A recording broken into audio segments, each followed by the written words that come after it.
하나님 아버지 감사합니다. 하루를 감사의 예배로 시작할 수 있게 하심에 감사를 드립니다. 하나님, 찬양의 가사처럼 우리의 상황이 어떠해도 환경이 어떠해도 언제나 주님만을 찬양하며 따라가게 하옵소서. 고난받는 상황에 언제나 함께 계심을 믿습니다. 우리의 믿음이 더욱 굳세워지고 단단해지도록 어떤 바람이 찾아와도 흔들리지 않도록 연단시켜 주시고 훈련시켜 주옵소서. 그래서 감사할 수 없는 상황에, 찬양할 수 없는 상황에 온 마음과 정성을 다해 찬양하는 저희가 되게 하옵소서. 상황과 환경을 또는 현실을 바라보는 것이 아닌 그것을 다스리시고 통치하시는 하나님을 신뢰하는 믿음을 더해 주옵소서. 하나님 감사합니다. 그럼에도 불구하고 감사할 수 있는 마음을 더해 주셔서 감사합니다. 사랑하는 자녀에게 가장 좋은 것을 허락하시는 예수님의 이름으로 기도드립니다. 아멘. 오늘 우리에게 주시는 하나님의 말씀은 시편 111편 1절부터 10절까지 말씀입니다. 시편 111편 1절부터 10절까지 말씀 저와 합독하시겠습니다. 할렐루야. 내가 정직한 자들의 모임과 회중 가운데에서 전심으로 여호와께 감사하리로다. 여호와께서 행하시는 일들이 크시오니 이를 즐거워하는 자들이 다 기리는도다. 그의 행하시는 일이 존귀하고 어미하며 그의 의가 영원히 서있도다. 그의 기적을 사람이 기억하게 하셨으니 여호와는 은혜로우시고 자비로우시도다. 여호와께서 자기를 경외하는 자들에게 양식을 주시며 그의 언약을 영원히 기억하시리로다. 그가 그들에게 문 나라의 기업을 주사 그가 행하시는 일의 능력을 그들에게 알리셨도다. 그의 손이 하는 일은 진실과 정의이며 그의 법도는 다 확실하니 영원 무궁토록 정하신 바요 진실과 정의로 행하신 바로다. 여호와께서 그의 백성을 속량하시며 그의 언약을 영원히 세우셨으니 그의 이름이 거룩하고 지존하시도다. 여호와를 경외함이 지혜의 근본이라. 그의 계명을 지키는 자는 다 훌륭한 지각을 가진 자이니 여호와를 찬양함이 영원함이 계속되리로다. 아멘. 할렐루야. 하나님을 찬양합시다. 할렐루야는 하나님을 찬양하라는 의미입니다. 하나님의 선하심을 기억하며 하나님의 높고 위대하심을 기억하며 하나님의 사랑과 은혜를 기억하며 하나님을 찬양하는 것입니다. 우리가 예배드리고 찬양을 드리면서 꼭 기억해야 할 것은 우리의 예배와 찬양을 하나님께 드린다는 사실입니다. 우리가 이 사실을 놓치기 시작하면 하나님께 예배와 찬양을 드리면서 하나님께서 기뻐하시는가에 초점을 맞추기보다 예배드리는 청중인 우리가 은혜받고 감동받기에 중심을 두게 됩니다. 잊지 마셔야 할 것은 예배를 받으셔야 하는 분은 오직 하나님이신 줄 믿습니다. 하나님께서 예배와 찬양을 받으시고 기뻐하시고 예배드리는 우리를 사랑하셔서 은혜와 감동을 주시는 줄 믿습니다. 우리가 하나님께 예배 드리고 찬양을 부를 때 집중해야 할 것은 예배를 드리는 우리가 은혜를 받는 것에 집중하는 것이 아니라 하나님을 어떻게 하면 기쁘시게 할까에 집중할 때 하나님께서 그 예배를 받으시고 기뻐하시고 사랑하는 우리에게 은혜를 주실 줄 믿습니다. 교회에서는 성도님들이 집중해서 하나님께 예배 드릴 수 있게 상황과 환경을 조정합니다. 마이크와 스피커로 소리를 잘 들을 수 있게 합니다. 프로젝트를 통해 성경 구절을 띄우기도 하고 찬양의 가사를 띄우기도 합니다.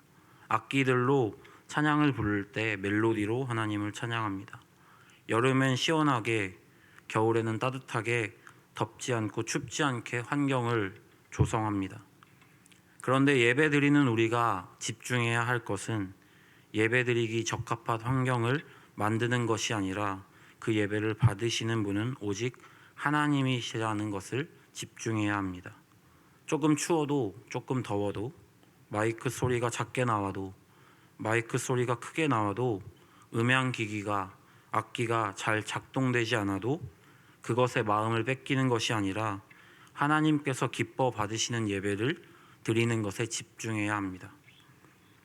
그리스도인은 언제 어디서나 어느 상황에서나 하나님께 감사하고 그곳에서 자족하며 하나님께 예배를 드릴 수 있어야 합니다. 우리의 예배가 하나님을 기뻐하시는 것에 초점을 두게 되면 내가 조금 불편하거나 조금 덥거나 조금 춥거나 한 것이 예배 드리는 것에 크게 상관이 없음을 믿습니다. 예배 드릴 때, 찬양을 드릴 때 내가 아닌 하나님께 집중하는 저와 여러분이 되시기를 주님의 이름으로 축복합니다. 1절 할렐루야, 내가 정직한 자들의 모임과 회중 가운데에서 전심으로 여호와께 감사하리로다. 삶을 살아갈 때 또는 신앙생활을 할 때 관점이 굉장히 중요합니다. 어떻게 마음을 먹느냐, 어떻게 바라보느냐, 어떤 마음으로, 어떤 태도로 살아가느냐 굉장히 중요합니다. 구약 성경에서 감사를 가장 많이 고백한 사람은 다윗이고, 신약 성경에서 감사를 가장 많이 고백한 사람은 사도 바울입니다. 그런데 우리가 성경을 통해 알 수 있는 것은 그들의 상황이, 환경이 결코 하나님께 감사할 수 없었던 상황이라는 것을 잘 알 수 있습니다. 다윗은 부모에게 버림받듯 살았습니다. 그 나라의 선지자였던 사무엘이 다윗의 아버지인 이새의 집에 보내졌을 때 온 집안은 사무엘을 맞이할 준비를 하였습니다.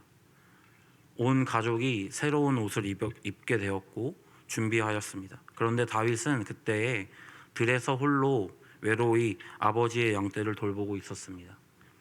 그 부모는 다윗을 자녀라고 생각하지 않았던 것 같습니다. 또 잘 아시다시피 자신을 죽이려 하는 사울을 피해 10수년을 도망 다녔습니다. 또 왕이 되어서도 많은 고난이 있었습니다. 그런 다윗이 하나님께 감사하며 고백합니다. 다윗이 사울을 피해 도망 다녔던 때에 썼던 대표적인 시가 시편 23편입니다. 여호와는 나의 목자시니 내가 부족함이 없습니다. 입니다. 누가 봐도 도망 다니느라 제대로 먹거나 입거나 편히 쉴 수도 없는 상황이었을 때인데 그는 하나님께 고백합니다. 여호와는 나의 목자시니 내가 부족함이 없습니다. 감사는 상황과 환경의 열매가 아닌 믿음의 열매인 줄 믿습니다. 사도 바울은 고린도후서 11장에서 자신의 고난을 고백합니다. 그는 40에 하나 감한 매를 5번이나 맞았습니다. 40번 때리면 죽는다고 해서 한 대를 감한 것입니다. 그런데 39대까지 다 맞지 못하고 죽는 사람이 대다수였다고 합니다. 그런데 그런 매를 5번이나 맞았습니다. 3번을 태장으로 맞고 1번은 돌로 맞았습니다. 돌로 맞았다는 것이 그 사람을 세워두고 돌로 쳐서 맞았다고 생각할 수 있지만 세워두고 돌로 때리면 죽은 다음에 그 시체를 누군가는 치워야 합니다. 그런데 부정한 시체를 만지는 것이 정결법에 어긋났기 때문에 돌로 맞는 것은 약 2m의 구덩이를 파고 그 안에 사람을 두고 돌로 구덩이에 채워 덮었다고 합니다. 그런 돌로 맞는 고난을 겪었습니다. 또 3번이나 배가 파선을 당했고 밤낮 꼬박 하루를 바다에서 헤맸습니다. 수차례에 걸친 전도 여행에서 강의 위험과 강도의 위험과 동족의 위험과 이방 사람의 위험과 도시의 위험과 광야의 위험과 바다의 위험과 거짓 형제들의 위험을 겪었습니다. 또 수고와 곤고와 종종 자지 못함과 배고픔과 목마름과 굶주림과 추위와 헐벗음 가운데 지냈습니다. 사도 바울은 감사할 수 없는 상황에 하나님께 감사했고 하나님을 찬양했습니다. 감사는 상황과 환경의 열매가 아닌 믿음의 열매임을 믿습니다. 감사할 수 없는 상황에 감사할 때 하나님께서 기적을 베푸십니다. 찬양할 수 없는 상황에 찬양할 때 하나님의 기적을 맛보게 됩니다. 감사할 수 없는 상황에 감사할 수 있는 것, 찬양할 수 없는 상황에 찬양할 수 있는 것은 예수님을 힘입어야 가능합니다. 그 상황에 우리의 힘으로 그 상황을 이겨내려 하는 것이 아니라 예수님께 나아가는 것입니다. 예수님을 기억하며 그 상황을 기억하며 감사하고 찬양할 때 하나님께서 그 상황을 이겨내게 하십니다. 하나님께서 일하시는 곳에는 사단이 굉장히 강력하게 일합니다. 하나님의 자녀인 우리가 하나님과 친밀해지는 것을 가장 강력하게 방해하는 존재는 사단입니다. 그래서 감사할 수 있는 상황인데도 감사하지 못하게 우리의 마음을 만듭니다. 감사는 상황과 환경의 열매가 아닌 믿음의 열매입니다. 다윗과 바울이 겪은 한 가지 사건만 보아도 평생을 트라우마로 고통스러울 수 있는 상황입니다. 하지만 그들은 트라우마로 힘들어하지 않았습니다. 원망하고 불평하고 할 수 있는 충분한 상황임에도 불구하고 그들은 마음을 지키고 입을 지켜 하나님께 감사했고 하나님을 찬양했습니다. 지난주에 담임 목사님의 새벽 말씀 중에서 친밀함으로 하나님께 나아가 마음을 토로하라고 말씀하셨습니다. 다음 세대 사역을 하면서 알게 되고 느끼는 것은 아이들은 혼내기 시작하면 말이 없어지고 등을 돌린다는 것입니다. 가정에서 아이들이 조금만 자라면 부모에게 말을 아끼기 시작합니다. 왜냐하면 혼나기 때문입니다. 혼나지 않아도 부모의 표정과 태도로 거절감을 느끼기도 합니다. 부모가 아이들을 혼내면 아이들은 그 행동을 하지 않을까요? 그러면 너무 감사하지만 대부분은 말을 안 하고 피하게 됩니다. 숨어서 몰래 그 행동을 하게 됩니다. 슬픈 것은 부모 앞에서는 행동을 절제하여 안 하는 것 같이 보이지만 혼자 있거나 친구들과 관계에 있을 때에는 그 행동을 한다는 것입니다. 정말 그 자녀가 행동으로부터 돌이키기를 원한다면 무작정 즉각적으로 감정으로 대하는 것이 아니라 평생 하나님께서 우리의 마음의 문 밖에 서서 마음 열기를 기다리시며 우리의 마음 문을 두드리시는 것처럼 반응해야 합니다.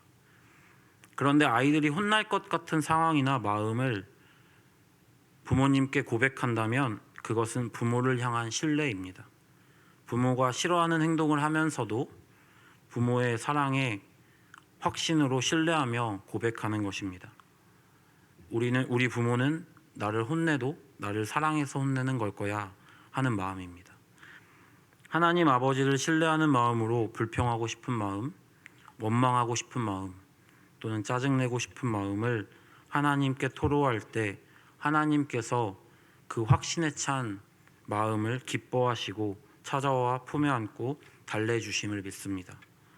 수십 년 동안 잊지 못할 아픔을 하나님께 다루셔야 합니다. 지워지지 않는 수치와 불안을 하나님께 다루셔야 합니다.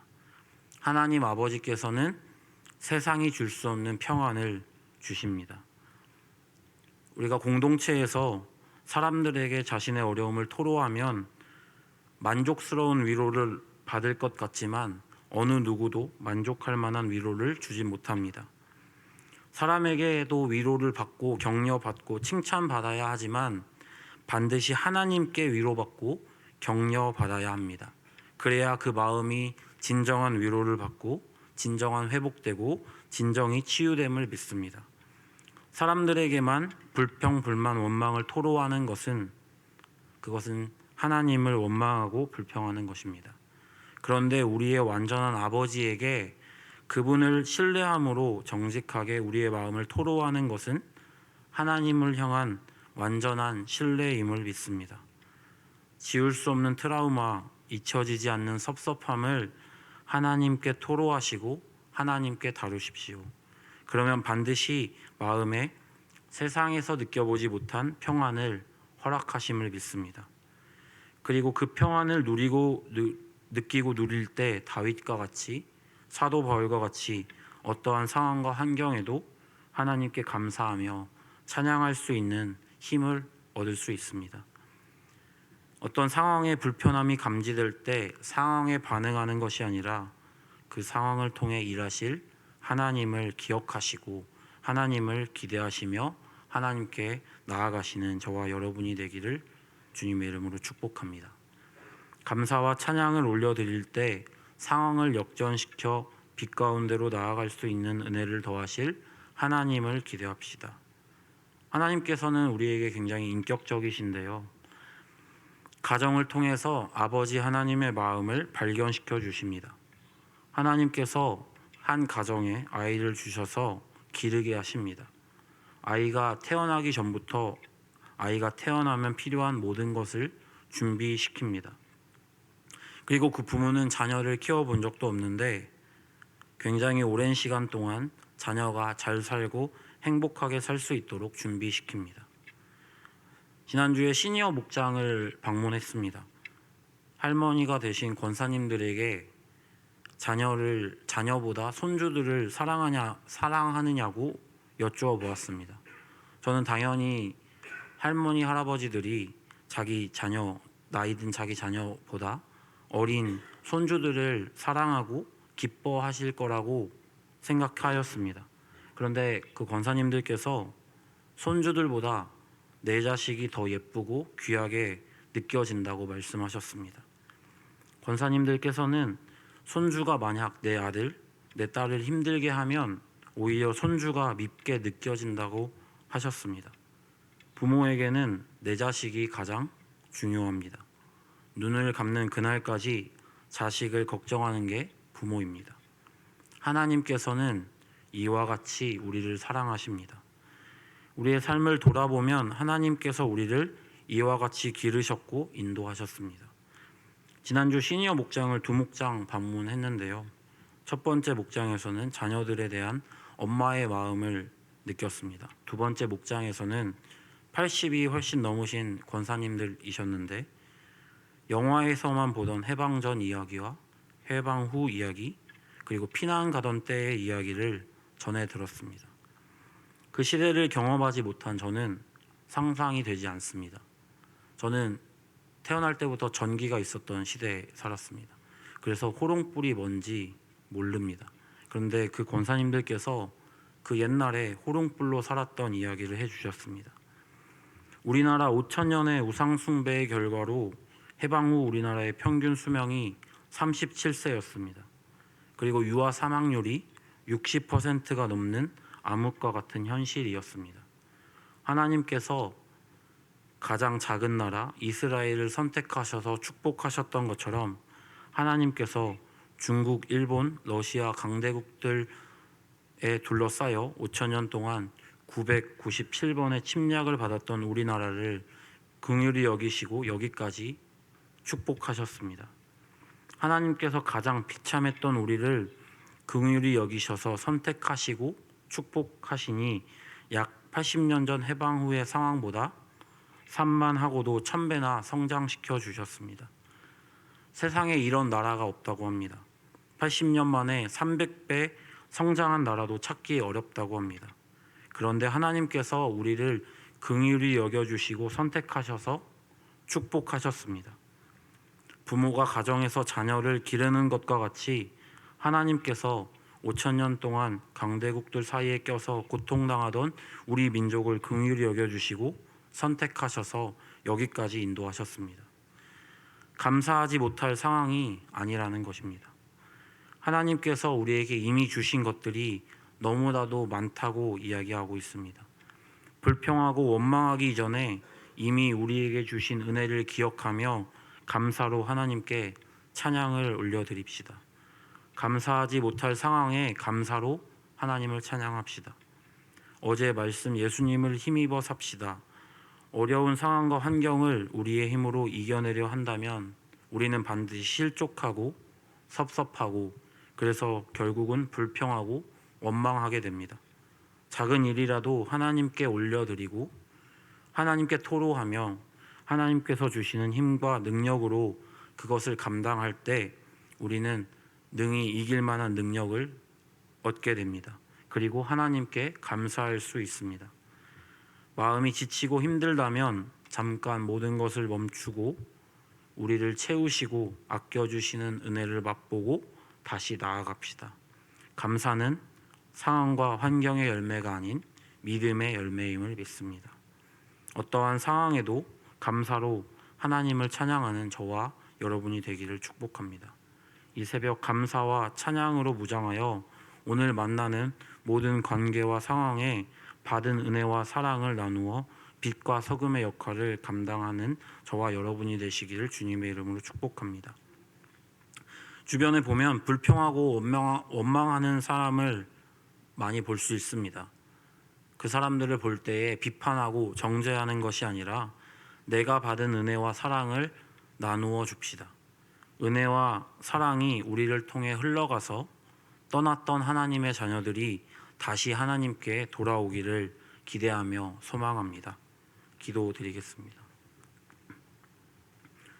하나님 아버지 감사합니다. 우리를 자녀 삼아 주셔서 감사합니다. 아낌없이 우리를 사랑해 주셔서 감사합니다. 하나님, 우리의 가정을 통해 하나님 아버지의 마음을 발견시켜 주셔서 감사합니다. 그런 하나님 아버지를 닮아가는 우리가 되게 하옵소서. 아버지, 감사는 상황과 환경의 열매가 아니라 믿음의 열매인 줄 믿습니다. 우리가 상황과 환경에 반응하는 것이 아니라 믿음의 눈을 열어주셔서 감사할 수 없는 그 상황에도 역사하시고 인도하시는 하나님을 보게 하옵소서. 예수님을 힘입어 나아갑니다. 언제 어디서나 우리의 힘으로 이겨내려고 하는 것이 아니라 즉시 우리의 목자 되시는 예수님께 나아가는 지혜를 더하여 주셔서 예수님을 힘입어 살아갈 수 있게 하옵소서. 아버지, 우리가 그럼에도 불구하고 감사할 수 있는 은혜를 더하여 주옵소서. 하나님, 그래서 세상이 줄 수 없는 위로와 격려와 칭찬과 인정과 만족과 평안을 주시는 아버지 하나님께 숨을 쉬듯 호흡하듯 나아갈 수 있는 지혜와 확신을 더하여 주옵소서.